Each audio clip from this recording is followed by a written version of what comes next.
Hello, good evening. I'd like to call this meeting to order.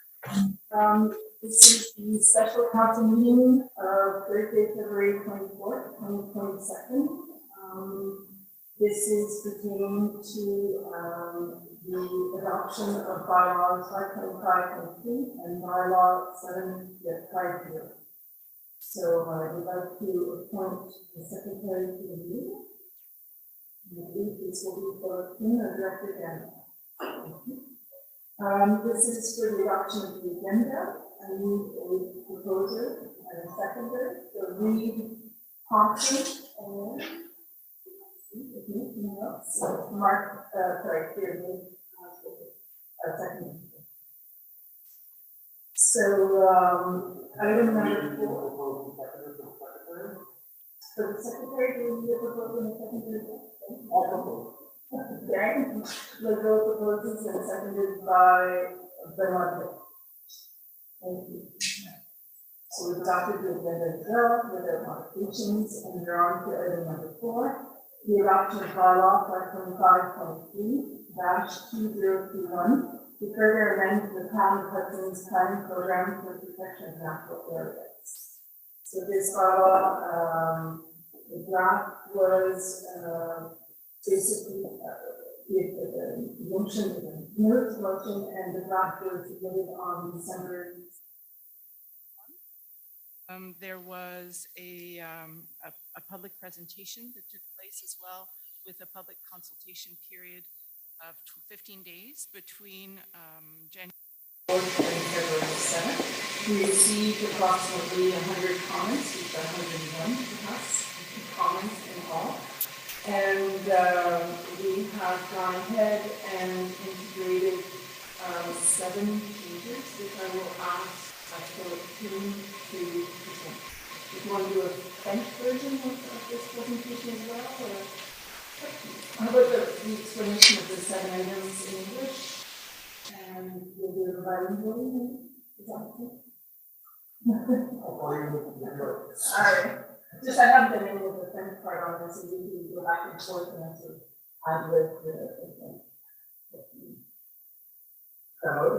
you want me to do what the modifications happen? I think the modifications is in English, so that as many people as possible understand. Sorry. So, in the document. Thank you. So, as the mayor indicated, your final adoption stage for bylaw 525.3/2021. Bylaw to further amend planning programs for protection of natural areas. We've already presented it to the population, and we've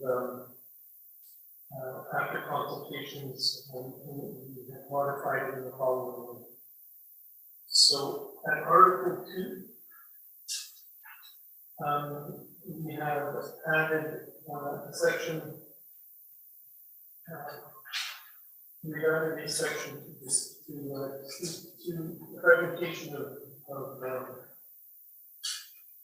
natural wooded areas in order to ensure that the connectivity corridors along the river are respected. So the actual modification you will find Article 2 in section at the very end, where it says data found in the equity in some of his studies in 2020 and 2017 respectively,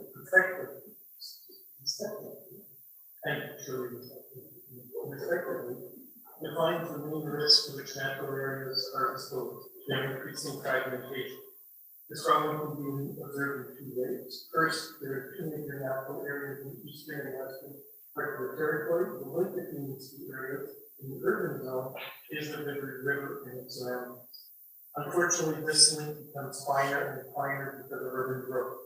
Also, woodlands, already isolated but with significant size, are located in areas that are very likely to be urbanized and close to beach.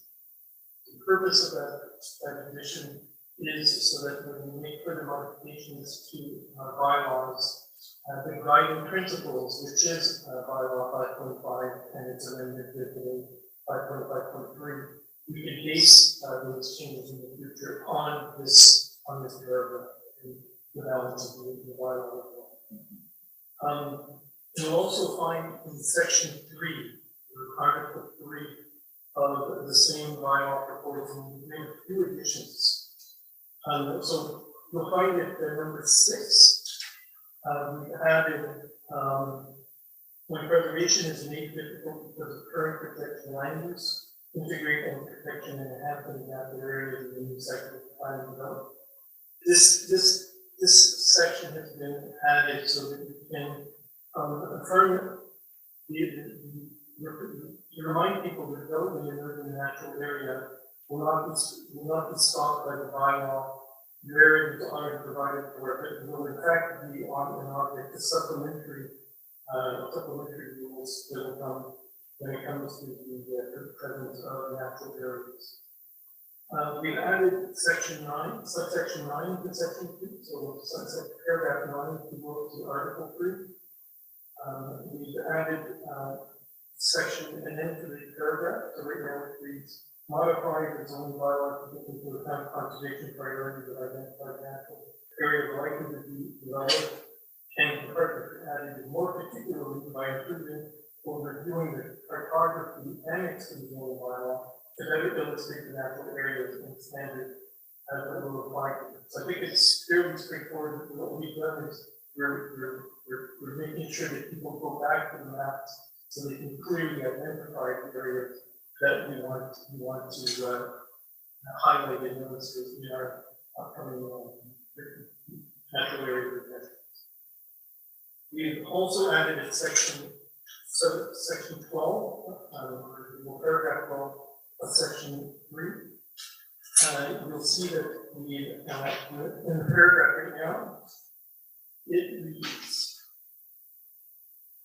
locate in the site planning and architectural integration program bylaw, the Hickory Rivers Biodiversity Corridor, and other sensitive environmental areas, and subject these areas to objective criteria designed to better integrate the natural operations, new construction, extensions, and landscaping projects to their natural environment. So you understand that this in some way is referring back to state requirements when it comes to natural, architectural, and protection objectives. And you'll notice that we bring about the state in many different forms. We're looking forward to enhancing the state criteria to envelop more environmental and architectural protections. In section 14, or rather paragraph 14 of section 3, we've added this new paragraph, which is to define through the zoning bylaw and the use of municipal powers and environmental protection the concept of tree of exception and create additional protection mechanisms for corresponding specimens. So I think it should be clear that what we're trying to do here is to identify remarkable trees and not just species of fauna for enhanced environmental protection. And lastly, in section paragraph 15, section 3, we've added the paragraph adapt the permit and certificate bylaw to require accurate and custom-made environmental information on lots for which permits are required. So the point of this is to announce that the bylaw for permits and certificates is modified. We want to ensure that all the information that is regarding the composition of the natural areas will be sent to the town in order that we make an enlightened decision when it comes to the issue of permits. So those are the additions. There's also a new article 4 where we yet again make it clear that we want to enhance the state requirements. So what it says now is, moreover, we consider that areas of concern where state could be applied, any lot located fully or in part inside the natural area, subject to conservation priorities described in section 1. And those are the areas of enhanced environmental protection that we're trying to protect through this process in order to create the natural corridors that is the object of this environmental So those are the modifications to 5.5.3. I'm not going into 750 tomorrow. Thank you very much. If you want me to do it again, you do that, or you want to do it, and you ready to do it, you do it so well. C'est bon? En fait, comme je disais, alors aujourd'hui, on est ici pour adopter le règlement final, le projet de règlement 524.3, visant à modifier le nouveau plan d'urbanisme de la ville de Ville avec les protections milieux naturels. Alors, on a déjà présenté le projet de règlement comme une présentation publique à cet égard. Et ce soir, on va souligner les modifications qu'on amène au règlement qui a déjà été, le projet qui a déjà été déposé. Les modifications sont suite à la consultation publique de milieux et des commentaires qu'on a reçus. Alors, dans le projet de règlement 55.3, les modifications qu'on prévoit, qu'on propose ce soir au Conseil, à l'article 2 du règlement. On ajoute un dernier paragraphe.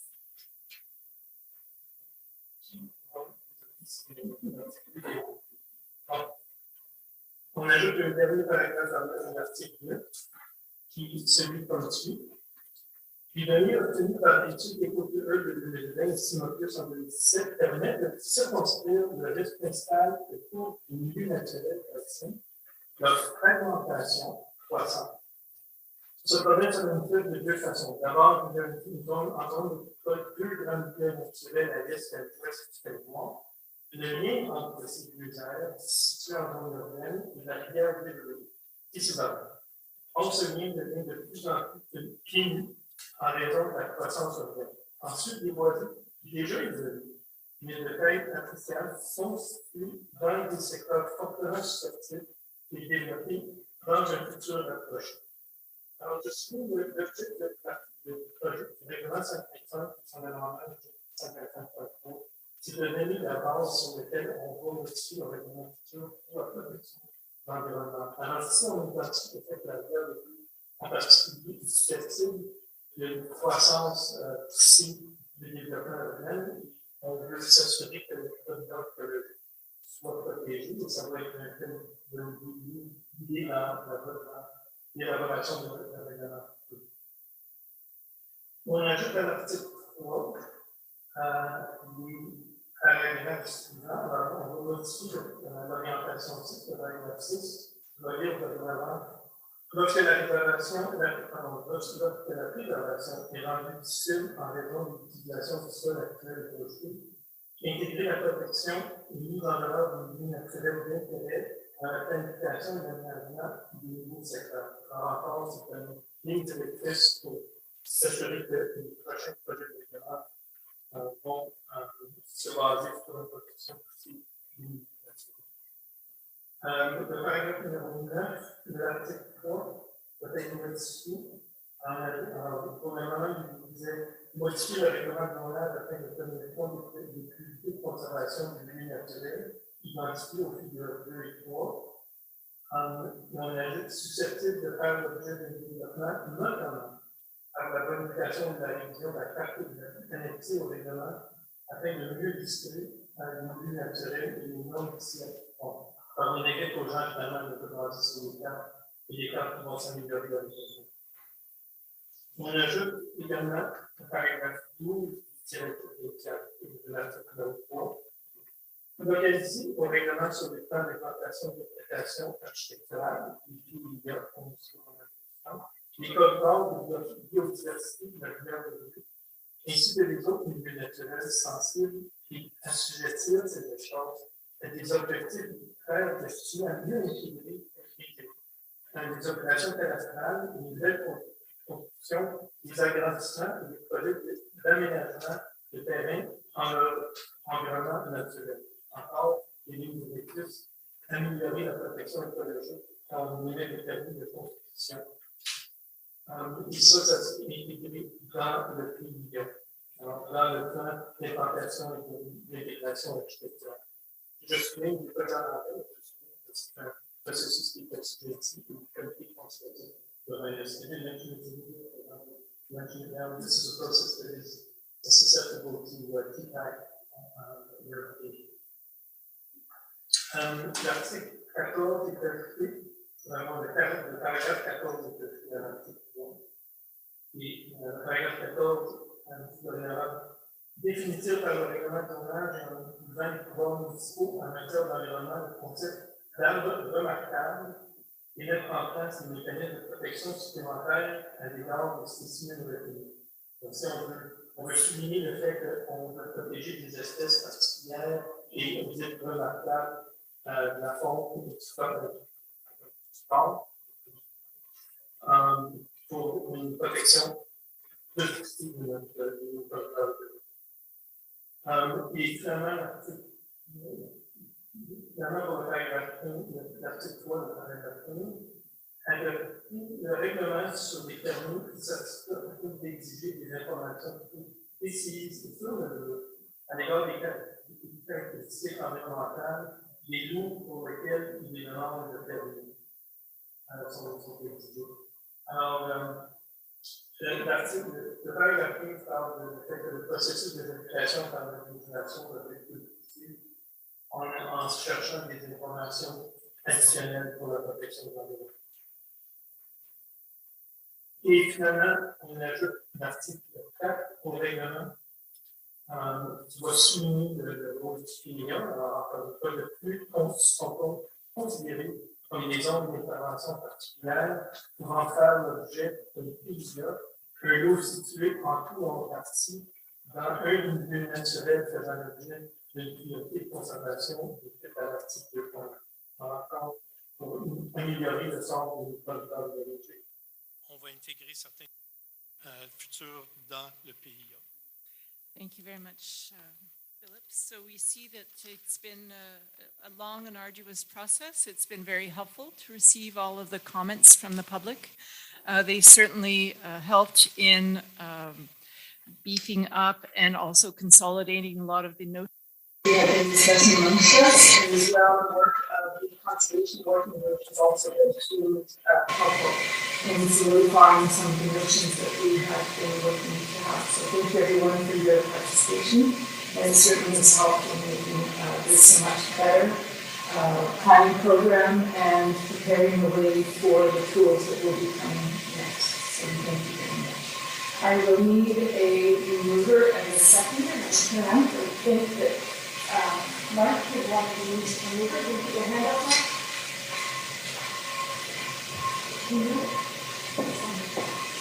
Someone else? Oh, he did this. Is there? He's chosen not to. All right. Well, then I believe that Jeff will be moving, and then we'll do the secondary read, Thompson, secondary. Sorry, Mark, you have to be here.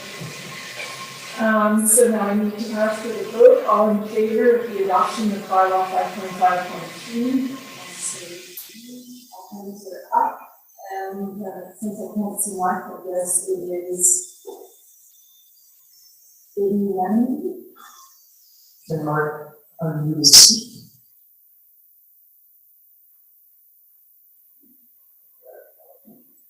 So does that compliment being part of those present?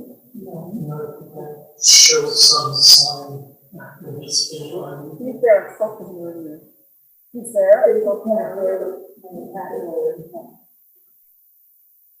Would you like to call that majority, or would you like to call that unanimity based on presence of 5 councillors? It's unanimous based on the Presence of 5 councillors. Thank you very much. So we will pass now to item number 4, the adoption of bylaw 750-2022. So this is the second interim control. It's better. It is actually a bylaw this time, and it is to overlap with the one that was set on December 6th, and it is to extend the freeze period to allow us to have the time to prepare the rules that will put into operation the objectives and strategies that were just included into the planning program. We expect that this process should take about 6 months, and we hope to remove the freeze as we replace the tools that are required for the environmental. So, I could say a little bit of French one, or I could read to the English, and do that, if you want to do it more in the more loose style presentation to do it. Being the provider officer, you told me what you want. Je pense que je peux laisser le présenter dans les deux langues.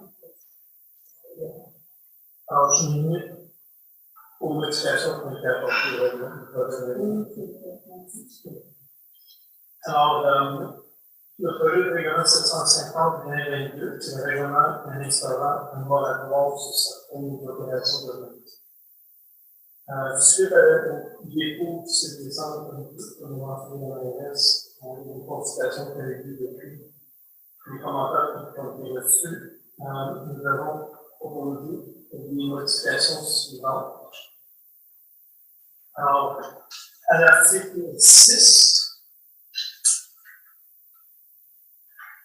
il y aura un ajout à la section 1A 2I, qui dit dorénavant une rue privée existante avant la date d'entrée en vigueur de la résolution de concours vétérinaire R 2021-12-230.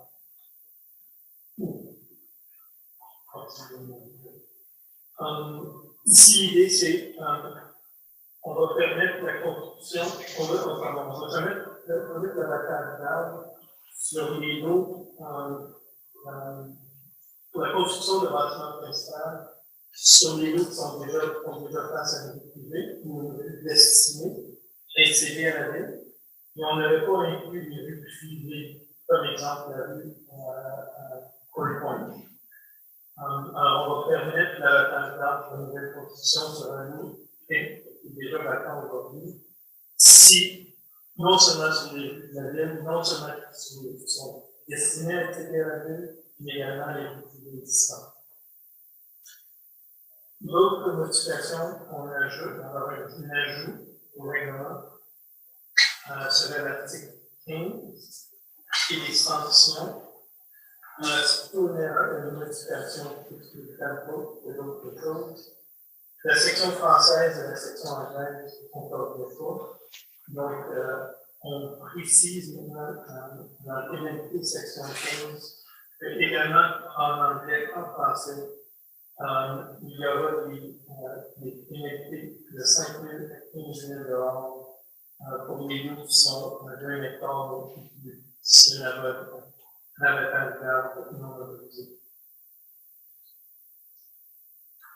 Les autres modifications, il y a quelques autres modifications mineures médicales qui n'avaient pas vraiment d'intervention. Par exemple, si les potages, de potage,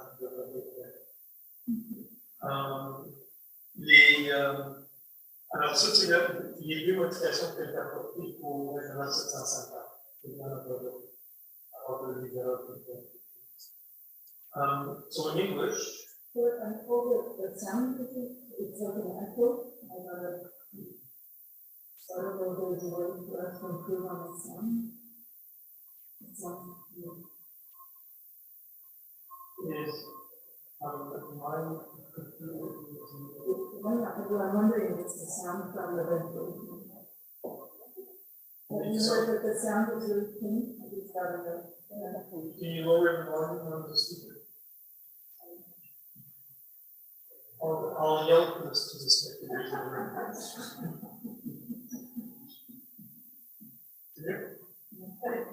Okay, to continue in English.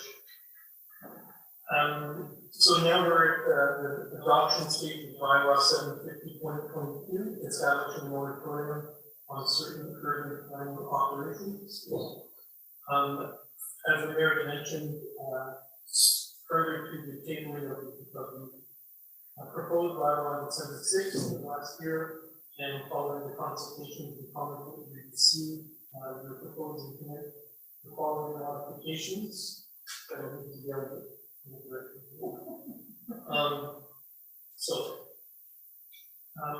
in article 6. We are adding an Article 6. Find my place here.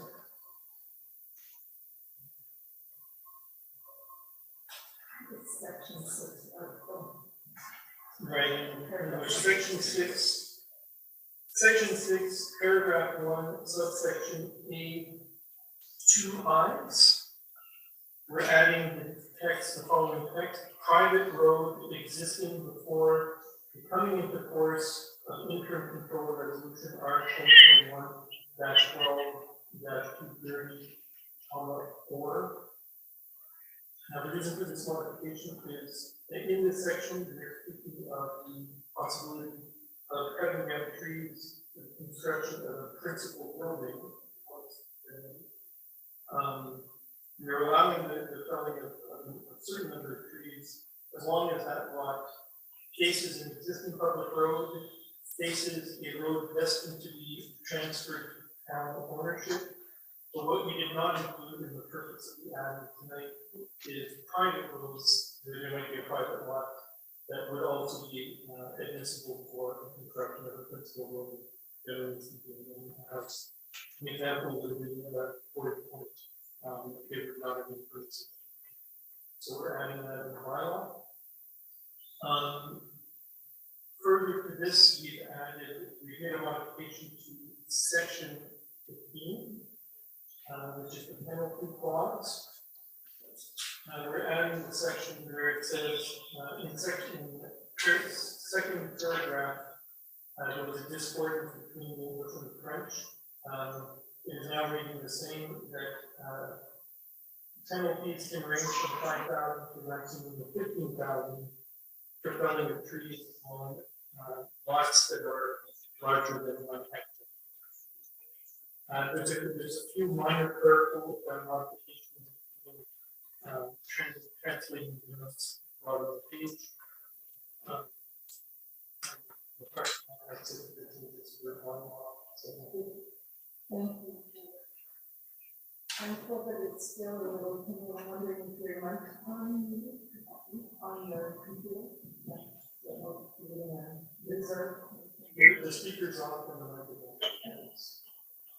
Very good. So I will need a mover and a seconder for this.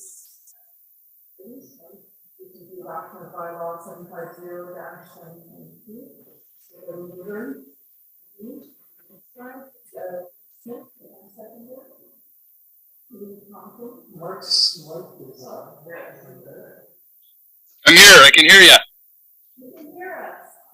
So now we add them back in, and it's now by majority on the previous ones and for vote. I can't change the previous vote. No, so it's by majority on the previous vote. No. And the county is absent from the previous vote. It is present in the current term. I did the one. You didn't want to, can we bring them in now and we say we're bringing them in now? Okay. Would you like to move it, Mark? Sure, I'll move it. All right, so, one second by that. It's very Thank awkward, you. I think we're out of practice. We need a few more. So sorry. And now we just move to a vote. All in favor?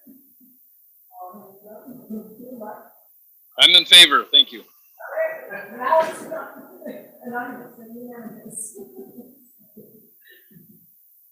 All right, now we move to the question period, and I believe that there's certain rules, which are the question period must deal exclusively with the items on this agenda, and also give precedence to questions that were sent by email, I believe, or email. And then we will move to those who are online, and then to people who are in the room. So that is nice. We can go back and forth from one to the other. For people that are in the room, just remember you have to keep your last on until you speak. So, I received a question this afternoon, actually 2 questions. So the note is, only Mark's voice is coming in clearly.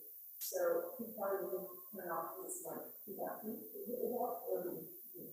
I'm sorry, it's just that, I think it's the ventilation that is on above us, because we don't usually hear it. I'm really sorry for the quality of the, even in the room, it's not good. Okay, back to the question. This is then 2 questions from George Elder. The questions I will read. Question 1.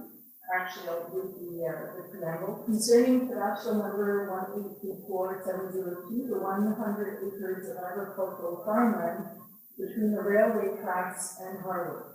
Under the proposed new bylaw, the area is zoned a Tier 1 wetland and a Tier 2 conservation area. The question number 1 is it now prohibited to walk or drive on the trails that are in the new established 15-meter protection zones shown in the new bylaw? The answer to that question is, of course, no.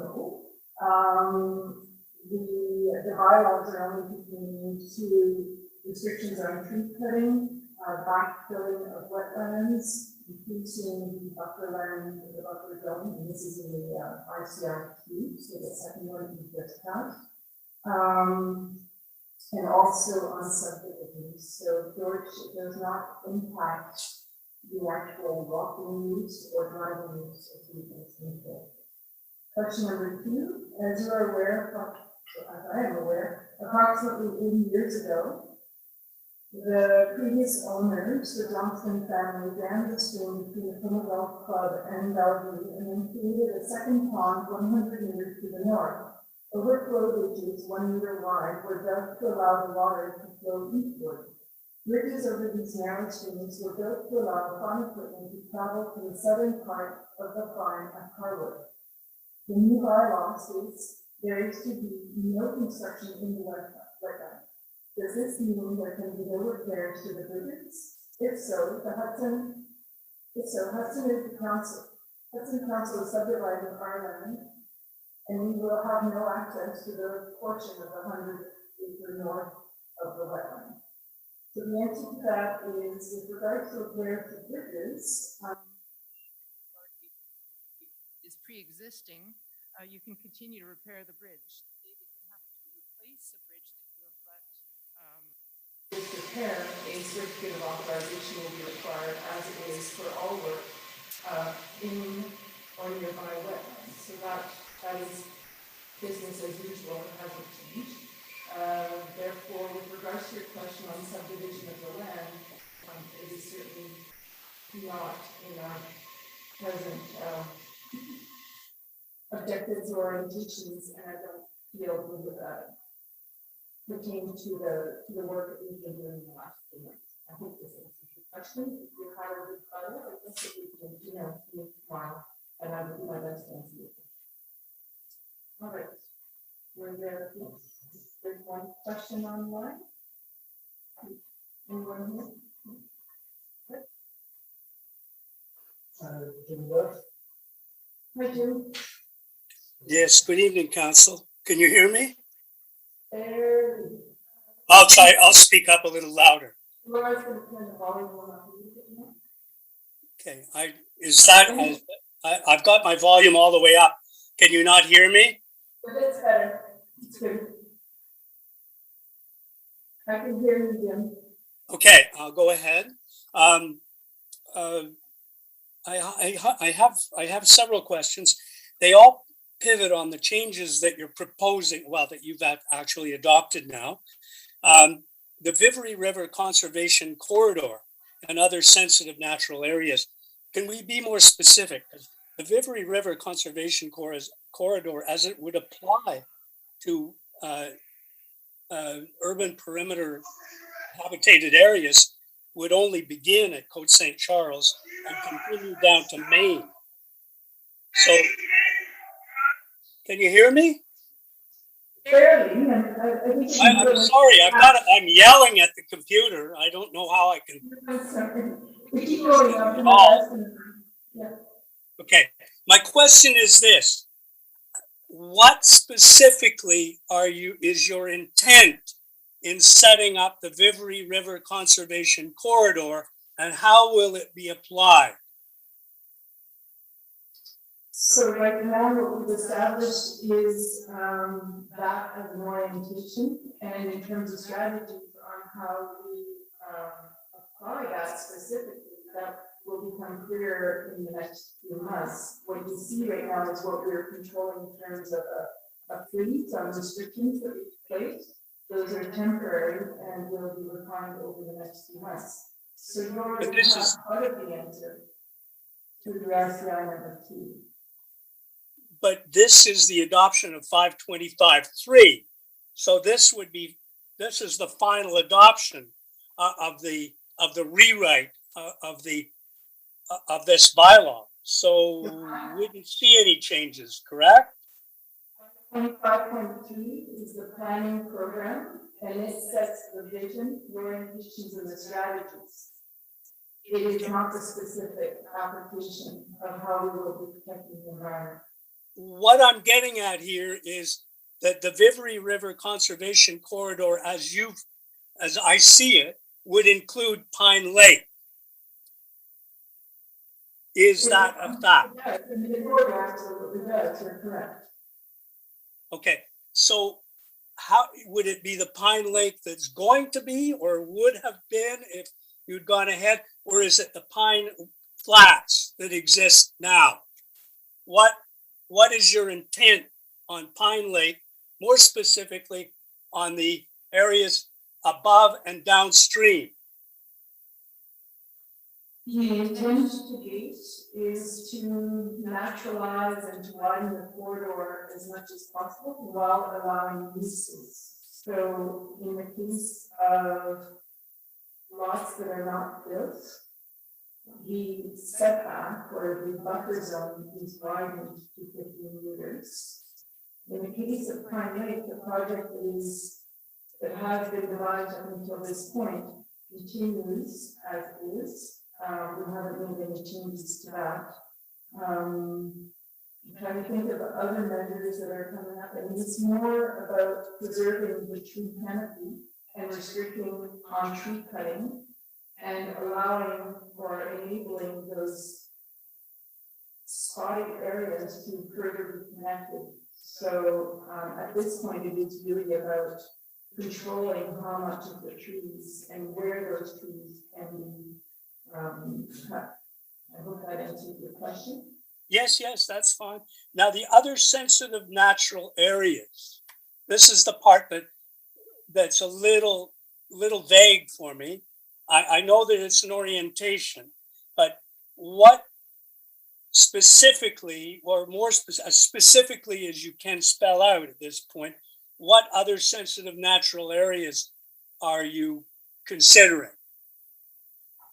So the map that is in Annex A of 5.5.3 is basically that 37% portion of aquifers curves 1 through 5 that are now in the RCI number 2, which is probably number 2, the one that we just adopted for the next few months. The freeze will cover that area, and we suspect that the final bylaws will continue in those zones. At this point, it is not our intent to widen that area, but to work within that and try to keep the 37% from dropping too far down, and hopefully be able to measure and report back on that and do some restoration as we move forward. Got it. Understood. One last question. Regarding permission to build on existing lots facing existing private roads, I believe Mr. Toon en français made reference to Quarry Point, unless I heard wrong. No, that's correct. I don't understand the intent of this change to 750. I'll start, and if I've got it wrong, I'll let go ahead and continue.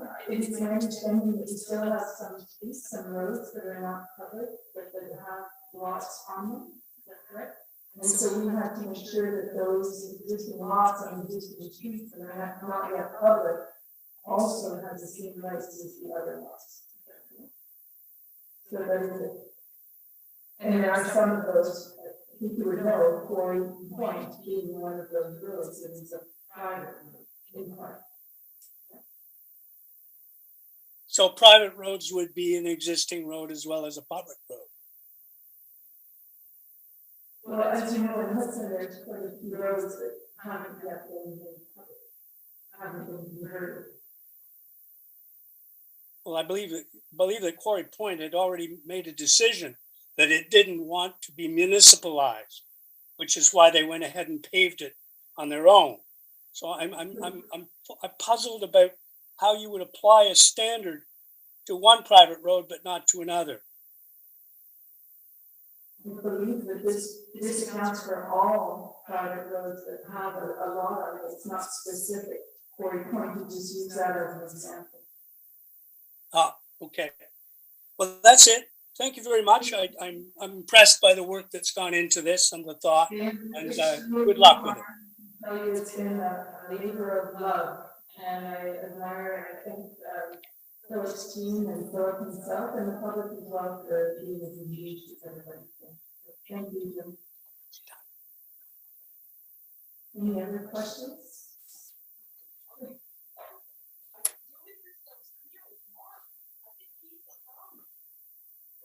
I don't have a question, I just have a comment.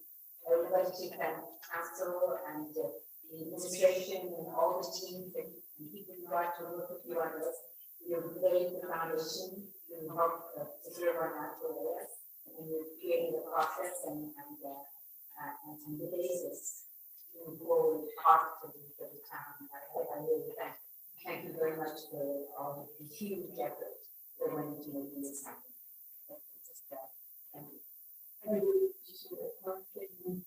It's been quite an adventure having a new council and also for everyone to get to know each other and to work with each other. And a lot of trust had to go into it. We were fortunate to have the consultants that we did.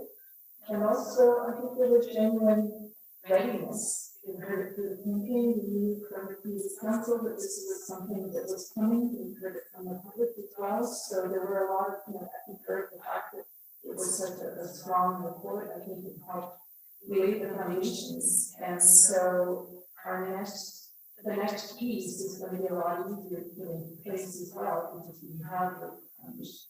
And also with the dashboard online to sort of learn how to communicate more effectively. And they're doing this in a really, really tight timeline of 90 days plus Christmas in the middle of it. I think it was there and said to me, don't forget there's Christmas, and she take those